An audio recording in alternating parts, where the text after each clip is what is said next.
From Neural Newscast, this is Nerfed, where games, culture, and strategy intersect.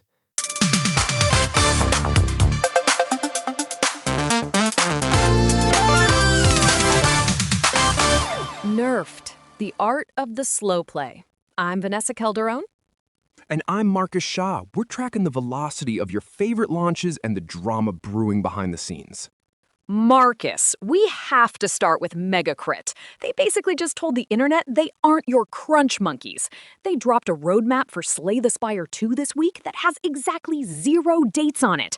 The goal? Avoid making Sloppy Spire 2. Honestly, the honesty is refreshing, even if the Steam reviews are currently on fire.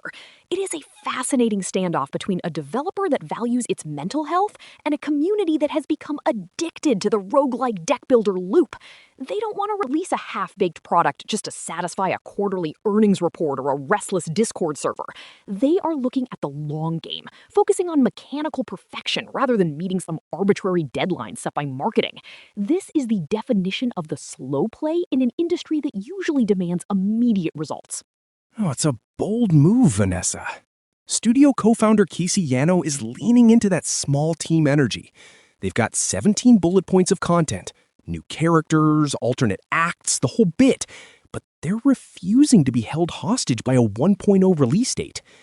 Now, I have to say, seeing the game drop to mixed on Steam because of a balance patch feels a bit dramatic from the community. It is like people forget what the word beta actually means. They are experimenting with the math of the game, changing how defense works and how certain relics interact. That is the whole point of this phase.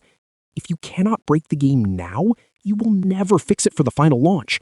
But fans are treating every minor nerf like a personal attack on their playstyle, and it is creating this toxic feedback loop that Megacrit is trying to rise above. Oh, it's a total meltdown.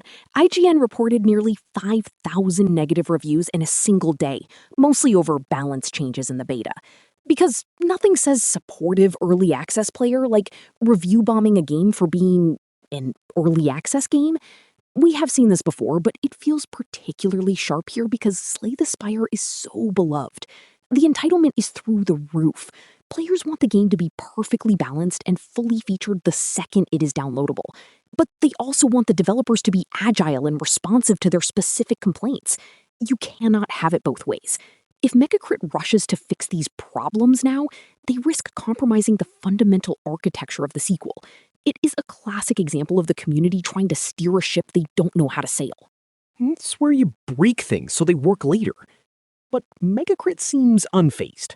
They're sticking to their 1 to 2 year window and focusing on quality over uninspired work. I'll take a delayed masterpiece over a rushed disaster any day. They are essentially building a moat around their creative process. By removing the dates from the roadmap, they are taking away the ammunition that fans use to create countdown clocks and pressure campaigns. It is a defensive maneuver as much as a strategic one. They know that if they deliver a game as tight and addictive as the first one, all of these negative reviews will vanish the moment the 1.0 version hits. They are betting on their own talent. And honestly, Marcus believes in that bet. Speaking of things that might be changing whether we like it or not, Xbox. Rumors are swirling that new CEO Asha Sharma is looking to shake up Game Pass. We're talking a possible tier that only includes first-party games and, get this, a Netflix bundle. This would be a seismic shift in how Microsoft approaches the subscription model. Sharma's looking at the numbers and realizing that the current everything for one price model might not be sustainable as production costs for AAA titles continue to skyrocket. A first-party only tier would allow them to lower the barrier for entry for people who only care about Halo, Gears, or Fable, while keeping the premium price point for those who want the full library of indie gems and third-party blockbusters. It is a play for market segmentation in a very crowded field. A Netflix bundle is a massive play for casual gamers, Vanessa. If Microsoft can pull that off, it makes the value proposition almost impossible to ignore. But the report about Call of Duty potentially skipping day one Game Pass launches in the future? That's gonna sting. Think about the billions they spent to acquire Activision Blizzard. The primary justification for that deal was to bolster Game Pass with the biggest franchise in the world. If they start clawing back those day one releases, it signals a massive lack of confidence in the subscription-only future.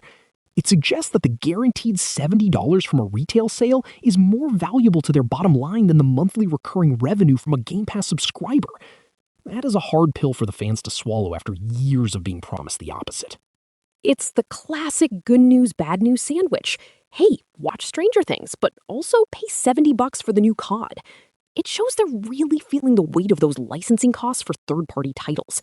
Microsoft has been subsidizing the gaming habits of millions of people for years, and the bill is finally coming due. They need to show the board that Xbox is a profit center, not just a growth engine. If they can bundle with Netflix, they tap into an audience that might not even consider themselves gamers, but would be happy to have access to a few high-quality titles alongside their streaming movies. It is about expanding the ecosystem, but it comes at the cost of the hardcore fans who were promised everything under one roof. Exactly. They want more users without the financial drag. It's a pivot from the growth at all costs era to the actually make money era. We are seeing this across the entire tech sector, not just in gaming. The era of cheap money and subsidized subscriptions is ending. For Xbox, this means finding the right balance between value and revenue. If the Netflix bundle happens, it could be the Trojan horse that gets Game Pass into millions of new living rooms. But if they lose the day one prestige for titles like Call of Duty, they risk alienating the core audience that built the brand. It is a delicate tightrope walk for Asha Sharma, and the industry is watching every step very closely. Let's shift to something that looks incredible. Forza Horizon 6 just dropped a look at Tokyo City, and Marcus, my GPU is crying just looking at it. Shibuya Crossing and Tokyo Tower look terrifyingly realistic. Playground Games is pushing the boundaries of what we thought was possible with global illumination and ray tracing in an open world. The way the neon lights reflect off the puddles on the asphalt is just mesmerizing. They have captured the specific density and verticality of Tokyo in a way that feels completely new for the series. We have moved from the wide open landscapes of Mexico to the claustrophobic, high-speed corridors of one of the world's most iconic cities. It is a technical marvel that seems designed to show off exactly what current-gen hardware can do when pushed to the absolute limit. Playground Games is showing off. The lighting on those wet streets? Unreal. We're looking at a May 19th launch for PC and Xbox. PS5 players are getting it later this year, but those of us on Game Pass get to tear through the Daikoku parking area on day one. The inclusion of the Daikoku parking area is a huge nod to the real-life car culture in Japan. It is where the legendary meets happen, and seeing it recreated with this level of detail is a dream for automotive enthusiasts. The game is also featuring a revamped drift mechanic specifically tuned for the tight urban corners of the city. Whether you are weaving through traffic in a tuned Supra or hitting top speeds on the Shuto Expressway, the sense of velocity is unlike anything else in the genre. This is going to be the benchmark for racing games for years to come. And if you prefer zombies to supercars, keep your eyes on Resident Evil Requiem. Data miners just found 10 new tracks in the files that sound suspiciously like a Mercenaries mode. There's a constant ticking sound in the audio tracks that practically screams time-based arcade mode. This is exactly what the fans have been asking for since the game launched. Requiem is a masterpiece of survival horror, but it lacks that high-energy replayability that a Mercenaries mode provides. The leaked tracks have these aggressive, synth-heavy beats that match the frantic pace of clearing out waves of enemies. If the rumors are true, we are going to see a level of combat depth that previous Resident Evil titles only hinted at. The community's already dissecting every single note of those leaked files to find more clues. Capcom already teased a mini-game for May, so the math adds up. If we get to play as Victor Gideon or even Xeno in a high-octane survival mode, I'm in. Requiem was already a 9 out of 10 for most critics, so this is just the infectious cherry on top. Victor Gideon's movement set in the main campaign is already so fluid, seeing how it translates to an arena-style combat mode would be incredible. And Xeno, the potential for unique special abilities in a score attack format is huge. Capcom has been on an absolute tear lately, delivering consistent quality and meaningful post-launch support. They understand that keeping the community engaged with new ways to play is how you turn a successful launch into a long-term cultural phenomenon. I cannot wait to see the leaderboard competition once this drops. Before we wrap, we have to mention the Stop Killing Games movement. Ross Scott actually got 45 minutes in front of the European Parliament this week. He made a great point. If you buy a book, the publisher doesn't come to your house and take it back just because they stop printing it. This is a fundamental question of digital ownership.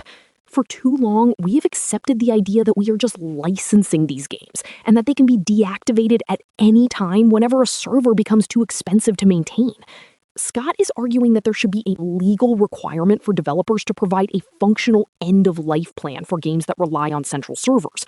Whether that is releasing the server code to the community or adding an offline mode, the goal is to ensure that art is not simply deleted from history because of a corporate spreadsheet.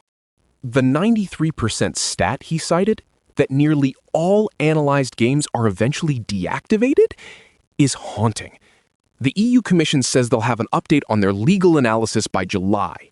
This could actually change the rules for how digital storefronts operate. If the EU decides that games must be preserved, it will force companies like Ubisoft, EA, and Sony to rethink their entire live service strategy. It could lead to a world where every online game is required by law to have a sunset protocol. This isn't just about saving old games. It's about protecting the investment that consumers make when they buy into these ecosystems. If the law changes in Europe, the global impact will be massive, as most studios will not want to maintain different versions of their games for different regions. This is a potential turning point for the entire medium. It's about time someone reminded these studios that long-term support shouldn't mean eventual destruction.